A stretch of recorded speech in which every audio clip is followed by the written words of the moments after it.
Are you looking to start Amazon but you're unsure what method to choose? Let me break down the main strategies for you. We have online arbitrage, retail arbitrage, wholesale, and private label. If you're getting started, I would thoroughly recommend online arbitrage or retail arbitrage, or a mixture of both.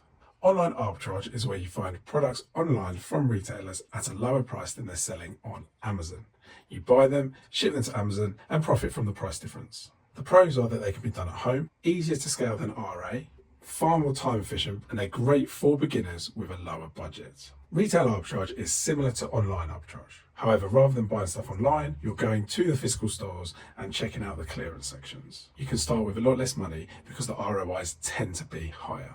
All the traveling around can be very time consuming and you are relying on local stock. This means that inventory can be very inconsistent and it's very difficult to scale. Next up, we have wholesale, where we're buying directly from distributors or even brands themselves. This can provide us with some really consistent inventory, which gives us a good, stable income and far less time spent sourcing actual products. You're going to need a much bigger budget. This method is heavily reliant on relationships with wholesalers, and just because you move away from online arbitrage to wholesale doesn't mean you're not going to have competition. Finally, we have private label. This is when you build your own brand and make your own products. You usually have far higher profit margins with this method, and you're building an actual asset that you can then sell. Realistically, this is going to take the most capital to start, and the main money made during this method is if you're able to then sell your brand and exit. So there we have the four main ways to sell on Amazon. My recommendation, start out with online arbitrage, maybe mix in some retail arbitrage if you have time.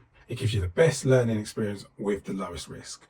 Once you understand Amazon's platform and have some capital, then you can start to explore some of the other methods. Remember, success on Amazon isn't about following the trendy method. It's about consistent execution and what works for you. Start small, learn the ropes, and scale from there. What questions do you have about any of these methods?